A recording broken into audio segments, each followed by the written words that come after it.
Todos prontos? Então, vai estar ali a passar atrás. Vamos ler juntos. Rogo-vos, pois, eu, o prisioneiro no Senhor, que andeis de modo digno da vocação a que fostes chamados, com toda a humildade e mansidão, com longanimidade, suportando-vos uns aos outros em amor e esforçando-vos diligentemente por preservar a unidade do Espírito no vínculo da paz. Há somente um corpo e um Espírito, como também fostes chamados numa só esperança da vossa vocação. Há um só Senhor, uma só fé, um só batismo, um só Deus e Pai de todos, o qual é sobre todos, age por meio de todos e está em todos. E a graça foi concedida a cada um de nós, segundo a proporção do dom de Cristo. Por isso diz: quando ele subiu às alturas, levou cativo o cativeiro e concedeu dons aos homens. Ora, que quer dizer subiu, senão que também havia descido até às regiões inferiores da terra? Aquele que desceu é também o mesmo que subiu acima de todos os céus, para encher todas as coisas. E ele mesmo concedeu uns para apóstolos, outros para profetas, outros para evangelistas e outros para pastores e mestres, com vistas ao aperfeiçoamento dos santos, para o desempenho do seu serviço, para a edificação do corpo de Cristo, até que todos cheguemos à unidade da fé e do pleno conhecimento do Filho de Deus, à perfeita varonilidade, à medida da estatura da plenitude de Cristo, para que não sejamos como meninos, agitados de um lado para o outro e levados ao redor por todo o vento de doutrina, pela artimanha dos homens, pela astúcia com que induzem ao erro. Mas seguindo a verdade em amor, cresçamos em tudo naquele que é a cabeça, Cristo, de quem todo o corpo, bem ajustado e consolidado pelo auxílio de toda a junta, segundo a justa cooperação de cada parte, efetua o seu próprio aumento para a edificação de si mesmo em amor.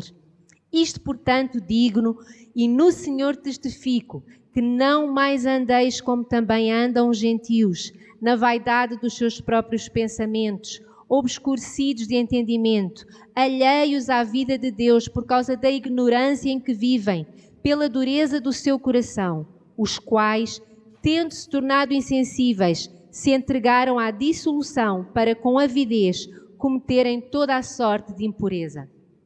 Mas não foi assim que aprendestes a Cristo, se é que de facto tendes ouvido e nele fostes instruídos, segundo é a verdade em Jesus, no sentido de que, quanto ao trato passado, vos despojeis do velho homem, que se corrompe segundo as concupiscências do engano, e vos renoveis no espírito do vosso entendimento, e vos revistais do novo homem, criado segundo Deus, em justiça e retidão, procedentes da verdade.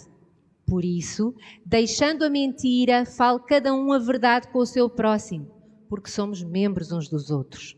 Irai-vos e não pequeis, não se ponha o sol sobre a vossa ira, nem deis lugar ao diabo. Aquele que furtava, não furte mais, antes, trabalhe fazendo com as próprias mãos o que é bom, para que tenha com que acudir ao necessitado. Não saia da vossa boca nenhuma palavra torpe, e sim unicamente a que for boa para edificação, conforme a necessidade, e assim transmita graça aos que ouvem. E não entristeçais o Espírito de Deus, no qual fostes selados para o dia da redenção. Longe de vós toda a amargura, e cólera, e ira, e gritaria, e blasfémias, e bem assim toda a malícia. Antes, sede uns para com os outros benignos, compassivos, perdoando-vos uns aos outros, como também Deus em Cristo vos perdoou. Ó Senhor Jesus, muito obrigada pelas tuas palavras, Senhor, e Espírito Santo, que tu nos possas trazer revelação, para que nós possamos não apenas sermos ouvintes da palavra, mas que sejamos praticantes dela, para podermos conhecer toda a plenitude do que é viver em Cristo, por Cristo e para Cristo. Amém. Irmãos, então este capítulo eu acho que é mais fácil de entender do que os outros três primeiros, porque agora ele começa a ensinar algo acerca do nosso comportamento. É mais específico. Enquanto que nós nos outros versículos, nos outros 3 capítulos, nós ouvimos falar acerca de como é que chega a nós a salvação, de como é que é o amor de Deus para conosco, do tamanho do seu poder. Nós agora, Paulo começa a ensinar a igreja, ok, se vocês descobrem o amor de Deus, se vocês descobrem o poder de Deus, se vocês estão em Deus, o vosso comportamento, ele tem que mudar. E ele começa por dizer para nós, ele até nos roga, não é? O rogar é muito forte, não é só pedir, eu rogo-vos, para andarmos de modo digno da vocação a que fostes chamados. Esta palavra vocação é para ir mais, tanto do dicionário, mas também o mais parecido ao grego, é que andeis de modo digno da vossa índole. Quando nós aceitamos o Senhor Jesus, a palavra de Deus diz que a natureza de Deus nasce em nós. Então a nossa índole agora tem que ser uma índole diferente. A nossa essência é diferente, porque nós agora somos filhos de Deus. Lembra-se quando a gente leu Efésios 2, dizia que nós éramos filhos da ira, filhos da mentira, agora nós somos filhos de Deus. Então a nossa essência mudou. E Paulo está a dizer assim, se a tua essência mudou, agora tu tens que andar no caminho da nova essência. E que essência é esta? Então ele diz, é uma essência de humildade e de mansidão. E nós encontramos isso quando Jesus diz, aprendei de mim que sou manso e humilde. Lembram-se dele dizer isso aos discípulos? Aprendei de mim que sou manso e humilde. E da mesma maneira Paulo volta a lembrar-nos, vocês agora têm uma índole, uma essência de mansidão e de humildade. Na realidade quer dizer que quando eu tenho uma atitude orgulhosa, eu estou-me a ferir a mim. Eu já não estou a viver a minha essência, eu estou a viver a essência da velha Rita. Quando eu me iro, isso machuca-me até a mim por dentro, porque eu já não estou a viver a minha nova essência. Eu estou a ir buscar a índole do passado e isso é contra a minha natureza. Por isso é que depois a gente não se sente confortável, porque nós já temos uma nova vocação. E ele continua e diz, com longanimidade, com longo ânimo, com paciência. Né? A palavra de Deus até diz para nós nos alegrarmos na tribulação. Sabe o que é alegrar na tribulação? É esta longanimidade. Não vou deixar que nada mude o meu estado de espírito. Mas eu não posso chorar agora um bocadinho? Podes. Nós choramos um bocadinho, mas isso não nos tira a alegria de viver. O choro, ele é momentâneo, ele é uma reação nossa a uma circunstância, a uma notícia, é normal, mas eu sei que continuo a ter alegria para viver, que eu sei que o melhor está por vir, não me tira a esperança. Suportando-vos uns aos outros em amor. E esta é na altura que o marido e a mulher olham uns para os outros. Não é? No casamento a gente tem que viver muito suportando-vos em amor. Amém? Quando nós temos filhos, há alturas que a gente está a suportar os filhos em amor. Mas aqui Paulo está a dizer assim, entre vocês, na igreja, vocês têm que aprender a suportar-vos em amor. Este suportar não quer dizer só, que eu estou a suportá-la, estou por aqui, mas em amor a coisa vai. Não é isso.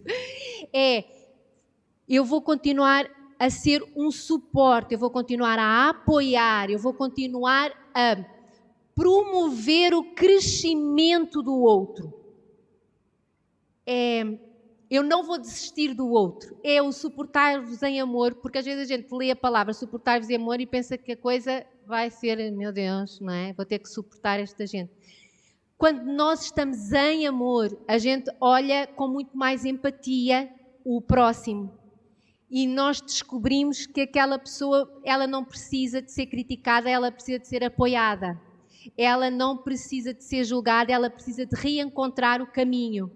Então, quando nós suportamos o outro em amor, estamos a dizer, olha, naquilo que tu não aguentas, eu vou ser o teu suporte. Eu vou-te apoiar, eu vou-te ajudar, porque todos nós estamos no caminho da perfeição. Mas ninguém é perfeito. Por isso é que Jesus disse, quem nunca pecou, que lance a primeira pedra. Quando eu começo a não suportar a pessoa nas palavras com que nós às vezes pensamos, eu já não a suporto. O que é que eu estou a dizer? Eu já não vou atuar em amor e eu atiro a pedra, eu desisti dela. Às vezes não quer dizer que nós andemos com todas as pessoas com muita intimidade. Os graus de intimidade e de relacionamento são diferentes. Jesus também fez isso. Ele tinha as multidões, ele tinha às vezes 120 seguidores, às vezes ele tinha 70, às vezes ele estava com 12, às vezes ele estava com 3. Os graus de intimidade são diferentes. Mas sempre que ele estava com as multidões, embora não tivesse conversas muito íntimas ou fosse a casa de todos, ele, quando as pessoas precisavam de pão, o que é que ele fazia? Ele multiplicava o pão. Quando as pessoas vinham e precisavam da cura de alguém, o que é que ele fazia? Ele liberava cura. Então, é sermos um apoio sempre, é nunca desistir de ninguém. Outro que ele diz é, esforçando-vos diligentemente por preservar a unidade. Como é que a gente mantém-se unidos? É porque pensamos todos da mesma maneira? Não é bem assim. Há coisas que nós não vamos pensar da mesma maneira. Na educação dos filhos, não fazemos todos exatamente da mesma maneira. Gostos que temos, coisas que uns gostam mais de um clube de futebol, outros gostam mais de outro. Nós não precisamos de pensar todos da mesma maneira, de usar todos a mesma roupa, de cortarmos o cabelo todos por igual. Não é isso. Mas nós estarmos sempre a manter a paz uns com os outros. É bom as diferenças. E nós precisamos de aprender, e ele até diz que não é fácil, porque o verbo é esforçar. Esforçar, se fosse fácil viver em paz com todos, Paulo, para já não dizia a palavra rogo-vos no início. E depois ele não utilizava o verbo esforçar. Se ele utiliza o verbo esforçar, é porque é algo que eu ativamente sei que estou a provocar em mim. Traz energia, precisa de haver uma dose de cura emocional da minha parte, preciso muitas vezes de dar o braço a torcer, de morder a língua e ficar calado. Quando nós, principalmente mulheres, não gostam de ficar caladas, né? Mas este esforçar, uma mulher ficar calada e esforçar-se vou manter a paz. Então, nós precisamos de nos esforçar. Por exemplo, às vezes para esforçar, para manter o vínculo da paz, é preciso saber resolver o conflito. É mais fácil colocar o problema para debaixo do tapete. Vou fingir que não houve. E as coisas vão se acumulando debaixo do tapete. Não houve um esforço da minha parte para manter o vínculo da paz, resolvendo conflitos. Mas Paulo diz que esta é a nossa essência. Esta é a nossa nova vocação. Esta agora é a nossa índole. É a nossa disposição natural do Espírito. E quanto mais nós praticamos, mais fácil fica. Depois de 3 meses sem ir ao ginásio, esta semana eu fui de novo. Irmãos, está super difícil. Porque há partes do meu corpo que eu já não sentia há muito tempo. E agora voltei a sentir. Porquê? Porque eu deixei de exercitar e agora recomeçar custa mais. No nosso relacionamento com as pessoas é exatamente da mesma maneira. Se nós nos acostumamos a responder torto, quando nós precisamos de responder correto, há um esforço da nossa parte. Se nós nos habituamos a brigar por tudo e por nada e perdermos a paciência e até dizendo, eu sou assim, sou de estupim curto. É assim, antes nós éramos de estupim curto, agora o nosso estupim é do tamanho da eternidade, não é? pronto, é uma nova índole. Então, nós vamos exercitando. E Deus diz ainda que há somente um só corpo, um só espírito. Eu amo estes versículos. Uma só esperança, um só Senhor, uma só fé, um só batismo, um só Pai, um só Deus. E eu gosto imenso das próximas expressões que ele diz. O Senhor é sobre todos, age por meio de todos e está em todos. Quando a gente cantava agora a música Eu Sou Casa, Deus fez habitação em todos nós.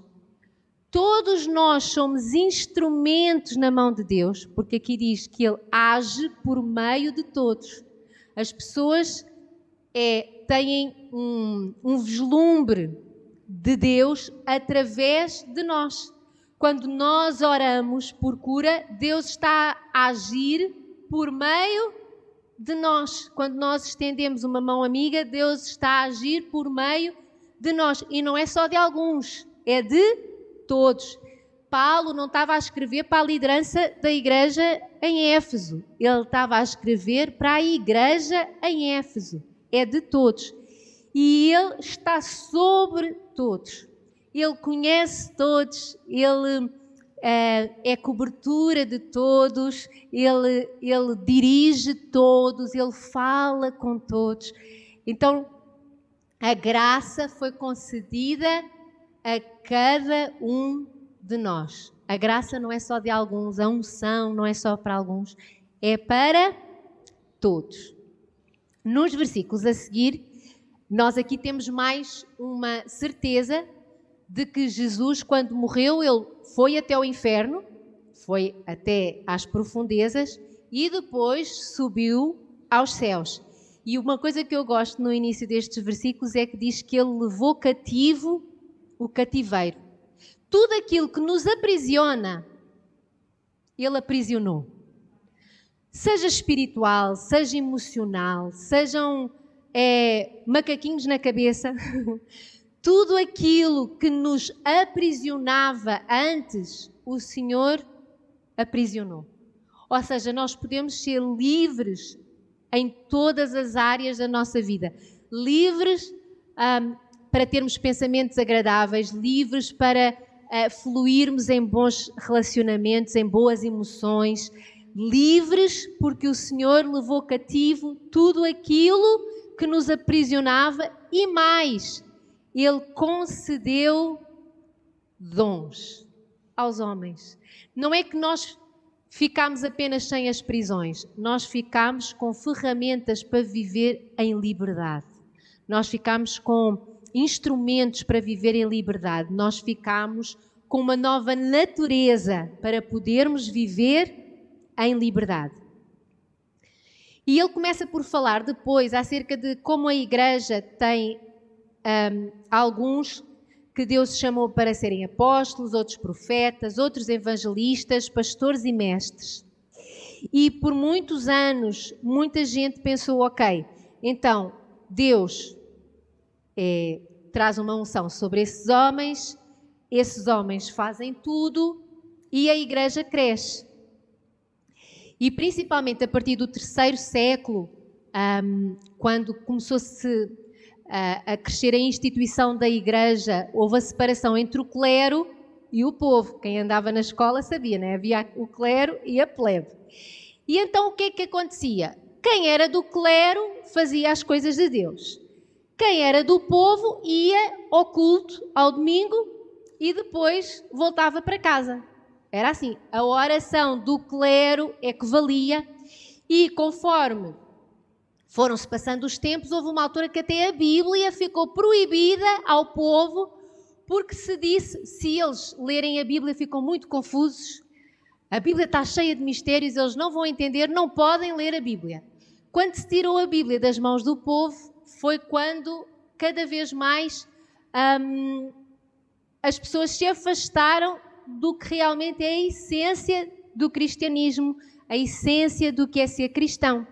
Porque a palavra de Deus, se nós continuarmos a ler aqui, diz que o Senhor deu uns para apóstolos, outros para profetas, outros para evangelistas, para pastores e mestres. Para quê? Com vistas ao aperfeiçoamento dos santos. Todos nós somos os santos que estamos a ser aperfeiçoados. Para quê? Para o desempenho do seu serviço. O que acontece? Porque é que nós nos unimos ao domingo? É para nós podermos aprender. Realmente há mais um que ensina, e todos aprendemos, para todos podermos colocar em prática. Porque nós não vamos à igreja. Isto a gente tem que começar a mudar a nossa maneira de pensar. Nós não vamos à igreja, nós somos igreja. Eu não vou ao culto, eu vou cultuar a Deus. O culto é uma coisa que tu ofereces, não é uma coisa que existe para tu ires visitar. Se eu só vou ao culto, quer dizer que eu vou ver os outros a cultuar e não cultuo. Então aqui Deus escolheu alguns para poderem ajudar todos a quê? A que todos possam desempenhar o seu serviço para que o corpo de Cristo cresça, para que todos possamos chegar ao pleno conhecimento do Filho de Deus. Por isso é que nós no Life Group, e agora os Life Groups são todos à quarta-feira, porque o do Aguinaldo também passou à quarta-feira, e ao sábado. Porquê é que nós fazemos os live?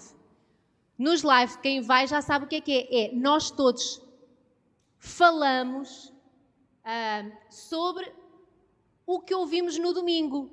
O que é que aprendemos, o que é que podemos pôr em prática, respondemos às perguntas que vêm perguntas, mas é muito fácil, porque a gente diz assim, a resposta desta pergunta está no versículo 8. Então o pessoal vai todo ler o versículo 8 Mas é todos a aprender com todos e a falar como é que podem colocar o versículo em prática na sua vida. E onde quer que tu estejas, tu és luz, tu és igreja. Foi muito engraçado, porque na quinta-feira de manhã eu e o Aguinaldo estávamos com o Filipe e a Luciana. E de repente eu recebo uma mensagem da Vanessa e diz, podes orar pela minha irmã? E eu quero mandar a oração para a minha mãe ouvir e tal. E então, se nós pensássemos que só na igreja é que as coisas resultam, eu acabava de falar com o Filipe e a Luciana e não sei o quê. Se só a oração do pastor é que resultasse, eu vinha para aqui depois, não é? No meio da catedral, orava. Mas não, como nós somos igreja onde quer que estejamos, eu falei logo com o Aguinaldo, o Filipe e a Luciana e disse, vamos já orar aqui os 4, vamos ser igreja. Nós orámos, mandámos logo a mensagem para a Vanessa. E o que é que quer dizer? Quer dizer que à quinta-feira de manhã a Paz Church também está reunida. Sempre que tu te encontras com o teu discipulador, sempre que tu estás com o teu discípulo, sempre que tu estás no Life Group, sempre que tu estás a dar um conselho a um colega teu no trabalho, sempre que tu estás a ser agradável com a pessoa que te está a atender no supermercado e tu estás a mostrar a amabilidade que há em Jesus, tu estás a ser igreja e tu estás a cultuar a Deus. Todas as nossas palavras sejam adoração ao Senhor. Todos os nossos atos sejam adoração ao Senhor. Porquê é que nós, então, temos pastores, temos evangelistas, temos profetas? São pessoas que nos ajudam a crescer, tiram-nos as nossas dúvidas quando nós temos e nos ajudam para que possamos desempenhar o nosso serviço na edificação do corpo, para que todos possamos chegar à plenitude de Cristo. Mas é todos sendo tudo. E nós precisamos, quanto mais nós aprendemos a ser, mais esta geração é alcançada por Cristo. E é muito interessante, entre nós na igreja, vai haver pessoas que no Life Group vocês vão ver que são aquelas que conseguem compreender muito bem o que foi dado no domingo e explicam aos outros e tiram dúvidas. Há outros que são ótimos evangelistas, que estão sempre a trazer gente nova para a igreja. Há outros que têm um coração de pastor, que cuidam, que trazem, que fazem o livro do discipulado. Nós vamos vendo que todos funcionam E é bíblico. Deus não quer que 2 ou 3 funcionem. Deus quer que todos funcionem. Quando Jesus tinha os seus 12 discípulos, aconteceu várias vezes, ele libertava alguém, ele curava alguém e ele dizia logo àquela pessoa: agora vai e diz à tua família o que eu fiz contigo. Ou se, mas ela não era dos 12. Não era dos 12, mas já era alguém que já tinha aprendido algo em Cristo e que já podia ser igreja, que já era discípulo. Não tinha o carimbo, não andava com Cristo pelas aldeias, mas na família dela, na aldeia dela, ela fez diferença. Nós vemos isso. A mulher samaritana provocou um avivamento na cidade onde ela nascia. O endemoninhado gadareno, ele até queria seguir Jesus e Jesus disse: não me sigas, tu vais, mas é para a tua família e conta o que te aconteceu. Porque isso é o que o Senhor deseja que nós façamos, porque é dessa medida que nós chegamos à plenitude de Cristo. E porquê é que então é preciso ele ter trazido uma unção diferente para alguns? Profetas, apóstolos, e ele diz aqui, para que não sejamos como meninos, agitados de um lado para o outro, levados ao redor por todo o vento de doutrina, pela artimanha dos homens e pela astúcia com que induzem ao erro. Precisa de haver alguém que nos ensine os alicerces. Todos nós precisamos de ter boas bases, é ou não é? Quando a gente consegue ter boas bases, depois nós começamos a ficar mais espertos, a entender o que é que está fora. Mas, ao mesmo tempo, quando nós praticamos ser igreja, nós também aprendemos a ser mais fortes. Porque há coisas que eu posso saber na teoria, mas eu só vou saber mesmo quando estiver na prática. A gente, antes de ter a carta de condução, todos nós sabemos que é preciso pôr a chave na ignição, que o volante serve para dar a direção do carro, que há um travão e o acelerador. Isso nós sabemos. Teoricamente, toda a gente é um ótimo condutor. Quando é que a gente sabe que é realmente um bom condutor? Quando pega no carro. Tivemos um instrutor para nos ensinar e depois fomos apanhando o jeito. Quando já estamos a conduzir há muitos anos, nós às vezes até saímos de casa, chegamos ao trabalho e pensamos assim: como é que eu cheguei aqui que eu não vim todo no automático, não é? Da mesma maneira, quando nós estamos no estádio de futebol, nós achamos que estamos a ver muito mais que o árbitro, que somos melhores treinadores do que o José Mourinho e que qualquer pontapé seria golo. Quantos amém? É espetáculo. Na teoria, nós somos top das galáxias. Quero-vos ver a jogar. Quero-vos ver a arbitrar. Quero-vos ver a fazer um treino. Quando nós começamos a praticar, não quer dizer que tu nunca serás um ótimo treinador. Mas não podes ficar só na teoria. Tens que começar a praticar. Não quer dizer que tu nunca consigas marcar um golo. Mas tem que se exercitar para chegar lá. Com Cristo é a mesma coisa. Nós temos quem nos ensine, mas até para nós não sermos mais meninos, que qualquer coisa aceitamos como... Pronto, eu aceito, eu carimbo, eu ponho a mão no fogo. Não é assim. Nós precisamos de ser instruídos. E hoje nós estamos numa geração muito de meninos que são agitados de um lado para o outro. É uma geração agitada e muitas das vezes nós trazemos isso para nós. Então, ouvimos falar de uma conferência, não sou nada contra conferências, mas nós não podemos viver, porque há uma conferência que vem um não sei quantos e quando ele fala, as coisas, né? Pronto. E na realidade, eu não posso nunca colocar a minha fé maior em pessoas do que a fé que eu coloco em Deus e na palavra do Senhor. Porque uma oração do não sei quantos... Irmãos, há pessoas que oram muito, mas elas precisam agora de mudar de atitude. A oração é orar e ação.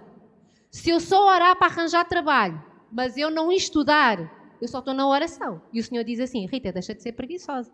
Vai aprender computação, vai aprender inglês, manda currículos, Rita, porque os empresários não andam a bater à porta das pessoas à procura de funcionários. Oração é orar mais ação. E há pessoas que estão à espera que haja uma oração muito poderosa que mude a vida delas. Quando o Senhor já disse que a nossa vida, quando o Senhor habita aqui dentro, a nossa vida aqui dentro já tem todo o potencial para uma mudança total. Agora nós precisamos de dar o passo de fé. Eu costumo dizer isto, muitas pessoas, infelizmente, são enganadas e leem os signos para saber como é que vai ser o dia, para saber se vão ter uma boa semana financeira ou não, aquelas coisas. E dentro da Igreja Evangélica, dentro dos cristãos, nós sabemos que as estrelas, ler os astros, é feitiçaria, é algo do demónio e o Senhor não abençoa porque é mentira. Só que as pessoas deixaram os signos e às vezes têm um profeta lá na terrinha que quando precisam tomar uma decisão telefonam. Olha, E eu digo assim, meu Deus, desresponsabiliza-nos. Se der mal é porque a profeta se enganou. Sabem aquela coisa? Sabe o que é que nós precisamos? Precisamos de ler a Bíblia. Precisamos de conhecer Deus e precisamos de ser igreja. Quando nós passamos a ser igreja, quando nós passamos a brilhar a luz do Senhor Jesus, as minhocas começam a desaparecer da nossa cabeça e nós começamos a andar, a apontar num alvo e não em todos os alvos. Nós vemos isso até muita gente que está sempre a mudar de negócio, está sempre a mudar. Isto não dá certo, agora é isto, agora é não sei o quê, agora. Não quer dizer que nós não precisamos de evoluir, mas nós precisamos de estar sempre, Senhor, não me deixes ir em todo, não me deixes ser agitado pelo vento como criança. Ajuda-me a apontar um alvo e a saber que tudo aquilo que eu estou a fazer está-me a aproximar mais do alvo e não que eu esteja sempre a mudar de alvo. E nós precisamos de fazer sempre conhecendo a palavra de Deus, seguindo a verdade em amor, cresçamos em tudo, naquele que é a cabeça, Cristo. Se eu vos ensinar uma coisa que não está na Bíblia, vocês vão acreditar na Bíblia, vocês não acreditam em mim. Amém? A cabeça é Cristo. Paulo, ele gostava muito da igreja em Bereia. Ele dá os parabéns à igreja de Bereia, porque Paulo, quando ia lá e pregava à igreja de Bereia, ela depois ia ler o Velho Testamento, que eram os livros que existiam na época, ela ia ler que era para ver se Paulo tinha falado a verdade ou não. E nós estamos a falar do apóstolo Paulo. Então, nós precisamos de procurar. A palavra de Deus diz: se estiveres à procura de uma direção, não aceites a primeira que te dão. Que haja pelo menos 3 pessoas de Deus a confirmarem-te que aquela profecia realmente era a verdade. Porque senão, se a gente vai, porque ele deu-me uma opinião assim, eu acho que eu vou chutar. Há pessoas que chutam tanto que o tempo está difícil de marcar gol, porque só chutam, nem olham para onde, chutam. Mas nós precisamos, a palavra de Deus diz tanto para nós sermos sérios nas decisões que tomamos. As decisões que nós tomamos, a palavra de Deus é tão séria que ela diz: não estamos a falar só se é pecado ou não. É se tiver alguma aparência do mal, diz logo que não. Se está no amarelo a piscar, se a coisa não está assim tão... diz logo que não. E nós precisamos de ouvir a cabeça. Para quê? Para podermos crescer bem ajustados, consolidados, pelo auxílio de toda a junta. E aqui é muito importante, ninguém cresce em Deus sozinho. A palavra de Deus diz que o corpo cresce, cada um de nós cresce com o auxílio de outros. Ninguém aprende tudo sozinho, mas cada um coopera de uma maneira para podermos crescer e sempre sermos edificados em amor. Então, para nós crescermos, para sermos humildes, para aprendermos uns com os outros, para nos cooperarmos uns com os outros, ouvindo sempre a cabeça, que é Cristo, então nós não podemos andar mais como os gentios andavam. Nós não podemos andar mais como aqueles que não conhecem a Cristo. E pode parecer muito estranho o que eu vou dizer agora, mas nós não podemos ser cristãos que vivem como ateus. O que é um cristão que vive como ateu? O ateu diz assim: eu não sigo o que Deus ensina porque eu nem acredito que Deus existe. Há muitos cristãos que acreditam que Deus existe, mas não vivem o que Deus ensina. Então são cristãos que vivem como ateus. Um ateu vive sem ouvir a Deus. Nós não podemos ser cristãos que vivem sem ouvir a Deus. Eu acredito que Ele existe, mas não o ouço, porque eu tenho uma ideia melhor para a minha vida, porque eu é que sei da minha vida, porque se eu esperar por Deus parece que a coisa não rompe, porque o Senhor está a demorar muito tempo. Então eu é que sei da minha vida, ninguém tem nada a dizer. Senhor, eu sou crente porque acredito em Ti, mas eu vou viver como um ateu, sem Te ouvir. Parece muito estranho, mas nós temos que ter este cuidado de, ao longo da nossa vida, nós não nos tornarmos cristãos que guardam a Bíblia na gaveta, que deixam de praticar aquilo que o Senhor ensina porque a nossa ideia é melhor. Eu tenho a certeza que todos nós já lutamos com isso. Quantos é que já tiveram ideias que pensaram assim, esta ideia é melhor que a ideia de Deus? Vá, assumam-se. Só eu? Vou-me deixar aqui sozinha? Todos nós já dissemos, Deus, eu sei que isto não é o melhor, mas eu vou fazê-lo à mesma, porque eu sei que vai dar certo, porque eu descobri aqui um buraco na lei, porque ninguém me vai julgar, porque eu é que sei da minha vida, e nós tomamos decisões. E quais são essas decisões? Na vaidade dos próprios pensamentos. Com um entendimento obscurecido. Eu não consigo ver a verdade que há em Deus, que eu bloqueei aqui, mas a palavra de Deus diz que nós podemos levar todas as nossas fortalezas mentais, tudo aquilo que limita a nossa fé, nós podemos entregar ao Senhor. E o que é que acontece quando nós temos vaidade nos nossos pensamentos e deixamos que o nosso entendimento escuro continue a nos amarrar? Nós começamos a viver alheios à vida de Deus e ignorantes em tudo aquilo que Deus poderia estar a viver. Quanto mais eu colocar os meus pensamentos diante do Senhor, mais eu vou ter fé para viver a verdade e os ensinos do Senhor.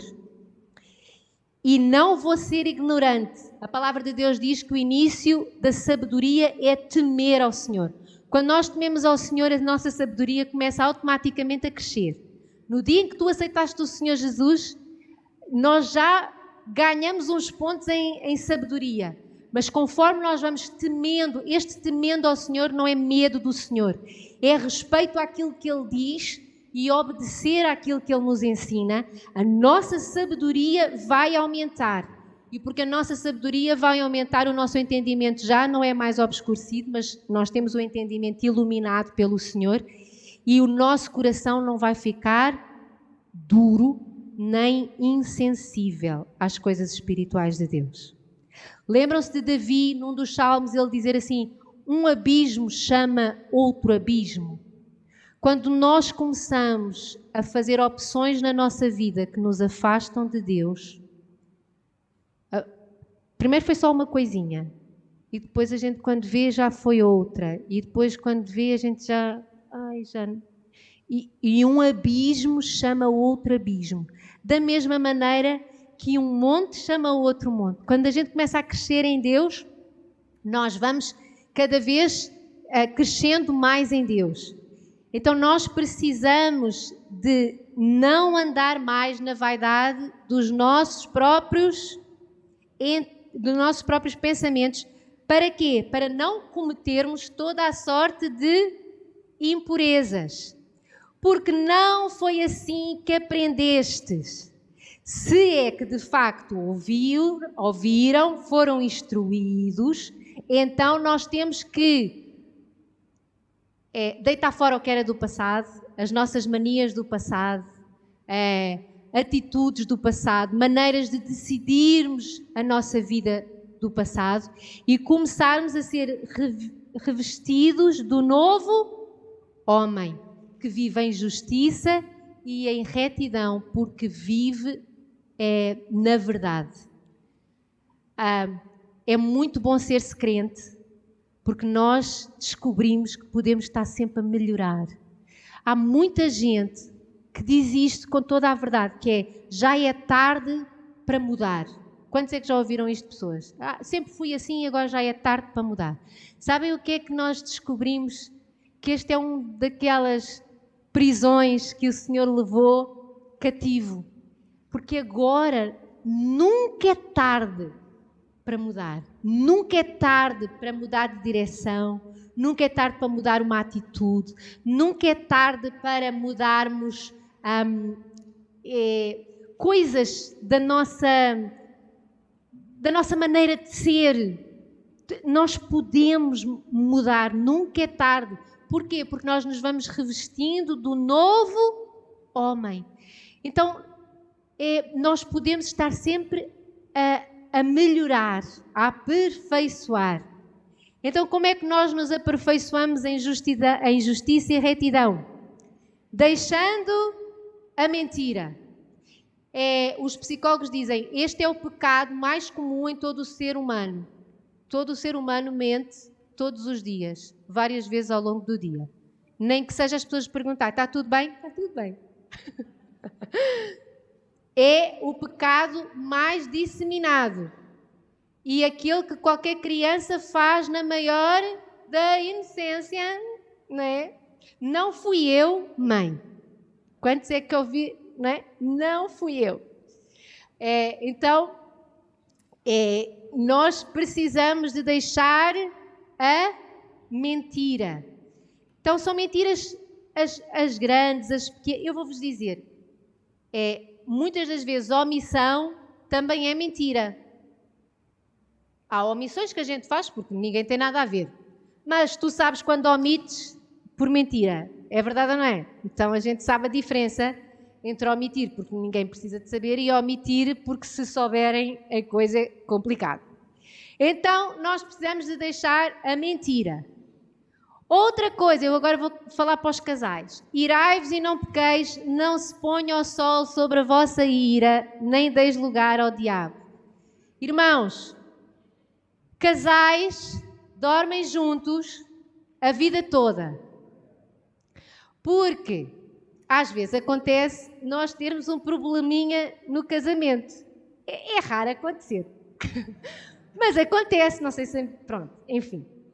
Mas a palavra de Deus diz que quando nós nos formos deitar, a ira já não pode existir mais. Ou seja, aquela coisa, eu vou dormir esta noite no sofá para clarear o meu entendimento, é coisa do velho homem. O novo homem e a nova mulher dormem um com o outro. E agora, custa o que custar, esforçando-vos diligentemente para manterem a unidade no espírito pelo vínculo da paz em amor. Lembram-se dos primeiros versículos? Este esforçar diligentemente quer dizer que às vezes eu estou com vontade de esganar o aguinaldo, mas porque eu não posso dar lugar ao diabo, eu tenho que lhe dar um beijinho, mesmo que eu não me apeteça, mas é porque vai fazer maravilhas ao casamento. E eu vou-vos dizer uma coisa, um casal bem-sucedido, um casamento bem-sucedido, não é que deixe de haver cri-cris. É que os cri-cris são tratados com muita rapidez. Eu e o Aguinaldo, a gente discute por bobagem, assim, e às vezes é coisas assim mais sérias. Mas a gente em 10 minutos resolveu o problema e não deixou que a ira ficasse ali, sabem? Aquela coisa. A gente não coloca coisas debaixo do tapete, a gente fala, a gente conversa. E eu posso vos dizer que nem sempre são conversas muito fáceis de ter, porque eu sou colérica e o Aguinaldo é sanguíneo. Portanto, a gente tem que tratar as coisas. Eu às vezes estou a falar com o Aguinaldo e eu estou a dizer, ai Senhor Jesus, ajuda-me, ajuda-me, ajuda-me, ajuda-me. Mas eu não posso dar lugar ao diabo. Isto acontece até no nosso lugar, no nosso local de trabalho. Às vezes nós sabemos que nós é que temos razão, que o nosso colega não está a fazer coisa nenhuma. E a gente diz, meu Senhor, a ira não pode permanecer aqui de um dia para o outro. Eu tenho que tratar disto, eu tenho que falar disto. E quanto mais nós soubermos tratar dos problemas, eu vos digo, mais saudáveis emocionalmente nós somos. Não guardem para amanhã para resolver o conflito de hoje, porque amanhã a raiz está mais profunda. Então não deis lugar ao diabo. Mas no início diz assim, irai-vos e não pequeis. Aquela ira de 5 minutos Deus aceita. A ira de 2 dias já é pecado. Estão a ver aqui? Eu iro-me contra o pecado, eu iro-me contra Deus, contra o diabo. Eu iro-me. Eu fico mesmo assim, como é que o diabo conseguiu enganar? Há uma certa ira que a gente pode... Mas quando é com pessoas, nós temos que tratar rapidamente, que é para não crescer a amargura no nosso coração. Outra coisa, aquele que furtava, não furte mais. Então, mas eu furto nos impostos. Não podes furtar mais. Aqui não pode. Mas o governo é corrupto. Se eu furtar um imposto, eu sou tão corrupta como o governante. Verdade ou mentira? Mas eu só estou a levar uma caneta do escritório, porque o escritório está com tantas canetas. Mas eu chego todos os dias 10 minutos mais tarde. Estou a roubar ao patrão 10 minutos. Dou um orçamento ao cliente de 200 euros. Eu já sei que vai ser 230, mas depois eu digo que faltava ali mais qualquer coisa, uma maçaneta na porta, e depois ele dá mais os 30 e não sei o quê. Isto é furtar. A gente às vezes pensa que furtar é só o que Sócrates faz, que é com milhões. A gente não furta milhões porque não tem oportunidade. Porque se eu tiver oportunidade de furtar 1 euro e eu furto, se um dia eu estiver em cima de milhões, eu vou furtar milhões, porque já está no hábito. Verdade ou mentira? Há pessoas que dizem, eu não furto milhões porque elas nunca conseguiram. Porque os eurinhos lá que ficam na caixa registradora no café daquilo que não sei o quê, vai ao bolso. Cada um furta nas oportunidades que tem. E Paulo está a dizer que quem furtava, não furte mais. Antes, trabalhe. Queres ganhar mais? Trabalha mais. Mas eu trabalho muito. Ora, pede ao Senhor para te abençoar, pede ao Senhor para te dar sabedoria, para te dar entendimento, para que te ensine a te relacionares com os teus colegas, com os teus clientes, com os teus patrões, com os teus concorrentes. Tudo isso nós precisamos de sabedoria. Mas agora é muito interessante, porque nós não trabalhamos mais para enriquecermos e vivermos numa ilha a beber leite de coco. Ele diz, antes trabalho fazendo com as próprias mãos o que é bom, para que tenha com que acudir o necessitado. O quê? Eu tenho que trabalhar para abençoar os outros? É o que a Bíblia diz. Não podes roubar e ainda tens que ajudar. Oh, vida miserável! Não! Nós temos que ser conhecidos não pela nossa prosperidade, mas pela nossa generosidade. E nós precisamos de trabalhar sempre naquele sentimento de que eu vou ter para mim, mas eu vou ter também para acudir ao necessitado. E a outra coisa que Paulo fala é não saia da vossa boca nenhuma palavra torpe. No capítulo 5 vai-se falar mais acerca de palavras, mas realmente nós temos de ter cuidado com piadas, com anedotas, com a maneira como nós falamos do nosso dia, falamos dos nossos filhos. Por exemplo, eu nunca disse os meus filhos estão naquela idade. Eu nunca disse isso. Porque eu acabo por estar em vez de edificar na vida dos meus filhos, eu estou, até que eles estão naquela idade, não, a idade que elas têm é sempre maravilhosa. É sempre a minha preferida. Quando elas eram bebês, eu dizia que era muito giro. Quando elas eram crianças, é tão giro. Quando elas entraram na adolescência, é tão querido. Agora são jovens, é tão fofinho. É sempre maravilhoso. Então a gente tem que ter muito cuidado, porque quais são as palavras que a gente deve falar? Aquelas que forem boas para a edificação e que transmita graça a quem ouve. Até as piadas, se vai agredir alguém, mas ninguém estava lá no grupo, contar uma anedota de loira, não está aqui loira nenhuma, eu já posso... Não. Tipo assim, vamos ter, não é? Não vamos contar anedotas de loira. São coisinhas assim tão... Parece que, mas agora eu tenho que ter esse cuidado.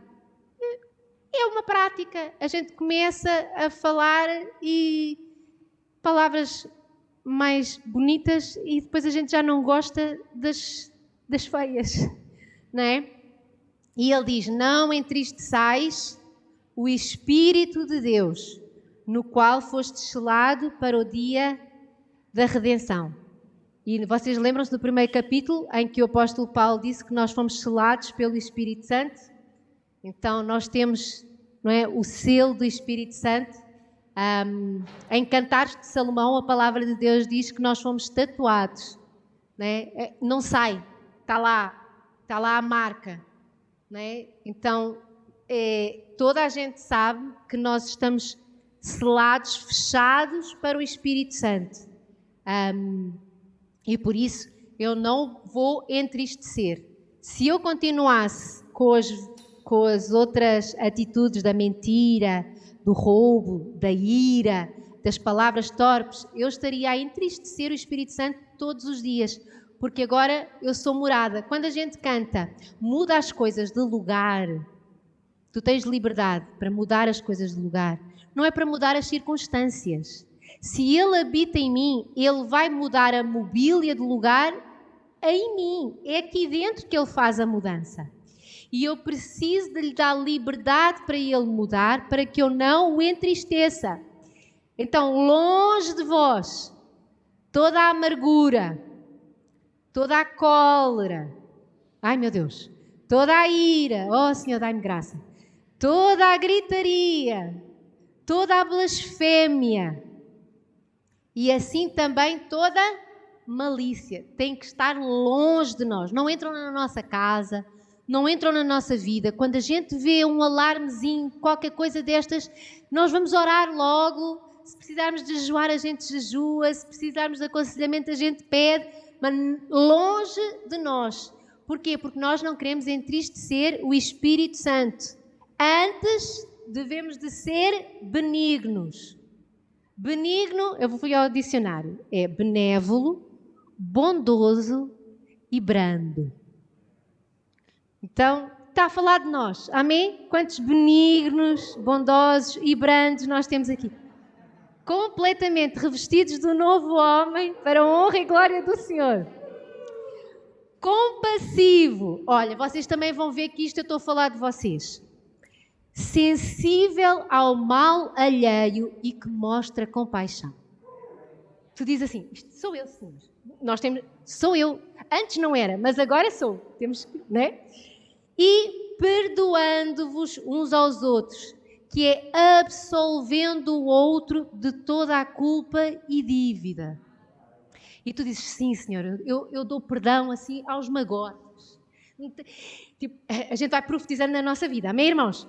Mas nós, lá está, por isso é que Paulo começa por dizer no princípio do capítulo, rogo-vos, porque ele sabe que não é fácil. Mas ele está a dizer, rogo-vos, não é? Sejam benignos, sejam compassivos e perdoem-se uns aos outros, assim como Cristo nos perdoou. Como é que Cristo nos perdoa?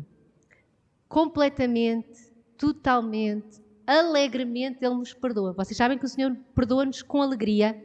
A palavra de Deus diz que sempre que alguém se chega a Cristo e pede perdão pelos seus pecados, há festa no céu. É uma alegria. E o Senhor diz, estou a perdoar mais uma vez, não sei o quê, está tudo contente.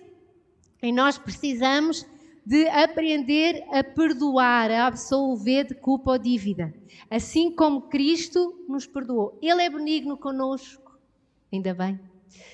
Ele é compassivo conosco. Ele suporta-nos. Ele está conosco o tempo todo, a nos ensinar e a nos mostrar como nós devemos viver. E então nós devemos de ser o corpo que ouve a cabeça. Há uma música que é quando a cabeça não pensa, o corpo é que paga. Quando a cabeça não tem juízo, o corpo é que paga. Então é bom que nós coloquemos aquele que é o cabeça. Se eu quiser fazer pela minha cabeça, o corpo vai pagar. E não é apenas a minha vida, até as pessoas que estão à minha volta. Vocês sabem que nós não vivemos isolados. Sempre que eu tomo uma atitude ou uma decisão errada, não sou só eu que vou sofrer. Outros sofrem também. Então, nós precisamos de pôr Cristo. É sobre todas as nossas decisões. Ele é o Deus e Pai sobre todos, que age em todos e no meio de todos. Amém? Vamos nos colocar de pé e deixar Deus agir. Porque nós queremos ter mudança de vida. Nós queremos ter casamentos que sabem resolver os conflitos. Nós queremos ter relações entre pais e filhos saudáveis, não é? Nós queremos ter relacionamentos uns com os outros cheios de amor, de humildade e de mansidão. Ó Senhor Jesus, que Tu sejas sempre o cabeça, Senhor, de todas as nossas decisões, de todas as nossas atitudes, Senhor.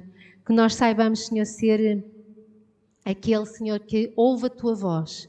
Que sejamos cristãos, Senhor, que não apenas ouvem a palavra, mas também a praticam, Senhor. Ó Senhor Jesus, ajuda-nos, Senhor, a saber que Tu já levaste cativeiro, levaste tudo aquilo que nos aprisionava, Senhor, todo o nosso cativeiro, Senhor, Tu já aprisionaste, Senhor. E Tu nos concedes dons, Tu nos concedes uma nova essência, uma nova índole. Ó Senhor Jesus, que nós saibamos viver em humildade e mansidão, Senhor. Que nós saibamos, Senhor, suportar-nos uns aos outros, ter longanimidade todos os dias, Senhor. Que nós saibamos perdoar uns aos outros, que nós saibamos ser benignos, que nós saibamos ser compassivos, Senhor. Que nós saibamos andar em justiça e em retidão, Senhor Jesus. Ó Deus, que nós saibamos estar ajustados, cooperando uns com os outros, para que o Teu corpo cresça, para que a Tua igreja seja edificada, para que o Teu reino alcance aqueles que ainda não foram alcançados. Ó Senhor Jesus, que o Espírito Santo, Senhor, se alegre com a nossa vida. Nós não queremos te entristecer, Senhor, mas nós queremos alegrar. E Espírito Santo, ajuda-nos para nós não ficarmos aprisionados na vaidade dos nossos pensamentos, a pensar que já sabemos tudo, que as nossas ideias são melhores. Mas ajuda-nos a caminhar, Senhor, na Tua pureza, na Tua verdade, na Tua justiça, esperando sempre em Ti, sabendo que Tu tens o melhor para cada um de nós, Senhor. A Tua vontade é boa, agradável e perfeita, e a vida que Tu tens para cada um de nós é abundante. Que nós saibamos, Senhor, viver a Tua palavra, não apenas ouvindo como promessas vãs, mas tomando posse de cada palavra que Tu tens acerca de nós e dizendo, Senhor, eu vou viver e eu vou viver todos os Teus princípios para alcançar todas as Tuas promessas. Ó Senhor Jesus, faz em mim, Senhor. Muda, Senhor, a minha maneira de falar, muda a minha maneira de agir, muda a minha maneira de sentir. Que eu saiba, Senhor, viver aquilo que Tu tens para mim, Senhor. E que eu nunca diga que eu sempre fui assim e que já não tem jeito. Que nós saibamos, Senhor, que Tu nos estás a aperfeiçoar e que nós podemos mudar para melhor todos os dias. Em nome de Jesus. Amém.